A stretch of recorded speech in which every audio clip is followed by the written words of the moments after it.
2025 की सर्दियों में भारी बारिश और तूफान ने शहर को जकड़ लिया था।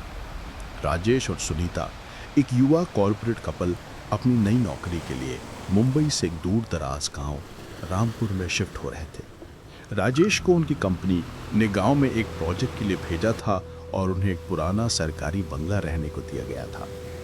वे उस बंगले पर पहुंचे। एक पुराना सुनसान घर था जो सालों से बंद पड़ा था। बाहर लालटेन की रोशनी टिमटिमा रहे थे। आसपास कोई और घर नहीं था, सिर्फ जंगल और एक पुराना विशाल पेड़।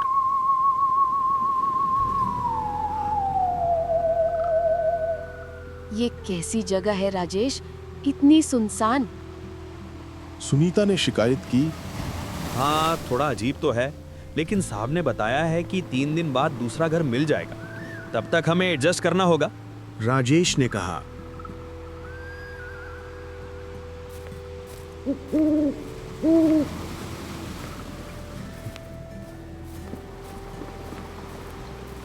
उन्होंने पुराना ताला खोलकर घर के अंदर प्रवेश किया।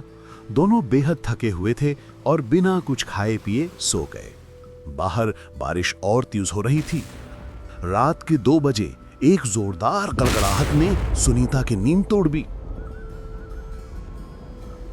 उसकी नजर अनायास खिड़की की ओर चली गई।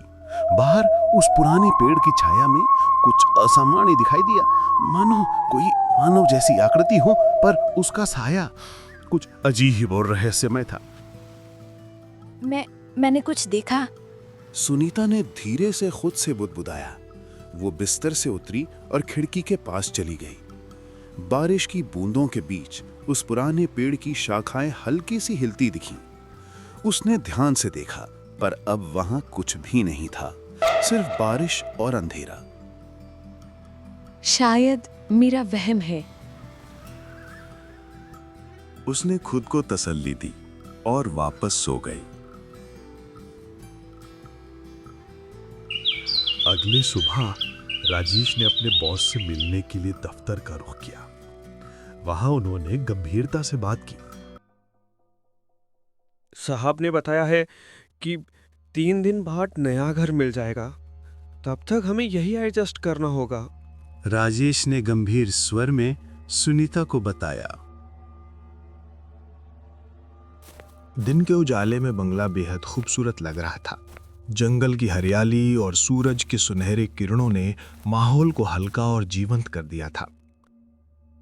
फिर भी सुनीता की नजर बार बार उस पुराने पेड़ की ओर खिंच रही थी। उसने मन ही मन ठान लिया कि गांव में किसी से इसके बारे में पूछेगी, पर आसपास कोई नजर नहीं आया। शाम ढलते ही राजेश घर लौटा। दोनों ने रात का भोजन किया और थकान भरी नींद में सो गए। रात के 2 बजे सुनीता की नींद फिर से एक अजीब सी आवाज से टूटी, मानो कोई फुसफुसा रहा हो। उसने सहम कर बिस्तर से उठकर इधर उधर नजर दौड़ाई, पर वहां कुछ भी नहीं था। तभी उसकी नजर खिड़की की ओर गई। उसने फिर वही रहस्यमय परछाई देखी। इस बार वो और साफ थी, एक काली भयावह आकृति जिसके पैर उल्टे से प्रतीत हो रहे थे। राजेश! सुनीता ने चीख कर उसे जगाया। वो पेड़, वहां कुछ है। क्या बकवास कर रही हो? सपना होगा। राजेश ने नींद में बड़बड़ाया। नहीं, मैंने कुछ देखा। चलो अभी बाहर चलकर देखते हैं।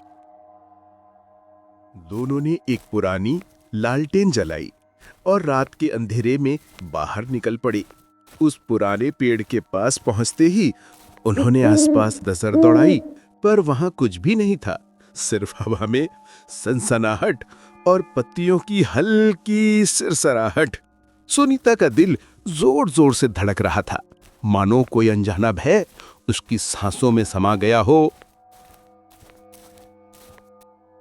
राजेश, मैं यहाँ और नहीं रह सकती।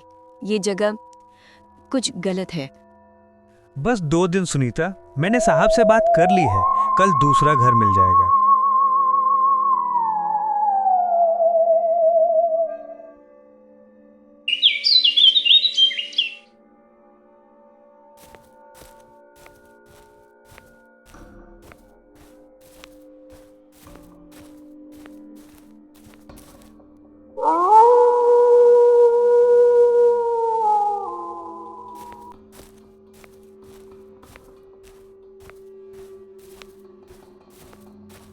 अगली रात मौसम साफ था और आकाश में तारे चमक रहे थे। राजेश देर रात काम से लौटने के कारण थकान से चूर गहरी नींद में डूबा हुआ था।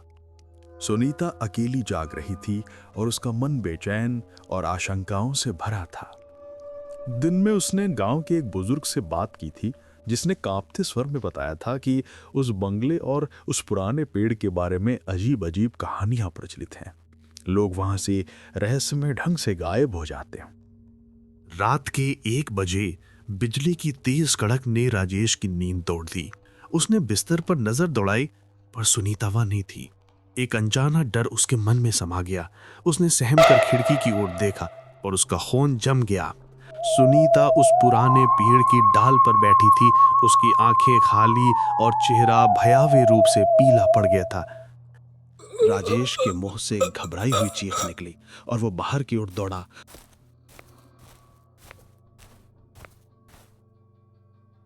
उस पुराने पेड़ के पास पहुंचकर उसने आसपास नजर दौड़ाई, पर वहां कोई नहीं था, सिर्फ हवा में ठंडी सनसनाहट। वो हाफता हुआ वापस कमरे में लौटा तो देखा कि सुनीता बिस्तर पर गहरी नींद में सो रही थी, मानो कुछ हुआ ही ना हो। राजेश का दिमाग भ्रम और डर से चकरा गया। राजेश ने सोचा शायद ये मेरा भ्रम होगा। फिर वह वापस बिस्तर पर गया और गहरी नींद में सो गया। अचानक राजेश को लगा जैसे कोई उसका पैर खींच रहा हो। उसने डर से कांपते हुए देखा, वहां सुनीता खड़ी थी, पर उसका चेहरा वो सुनीता नहीं थी। उसके पैर उल्टे थे, आंखें रक्त रंजित लाल और चेहरे पर खून की धार बह रही थी। राजेश के मुंह से चीख निकलने को हुई, पर उसकी आवाज गले में अटक गई, मानो कोई अदृश्य शक्ति ने उसे जकड़ लिया।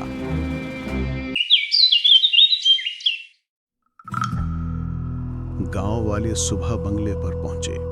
दरवाजा आधा खुला था। अंदर राजेश और सुनीता की लाशें खून से सनी पड़ी थीं। सुनीता की आंखें खुली थीं, जो सीधे उस पेड़ की ओर देख रही थी।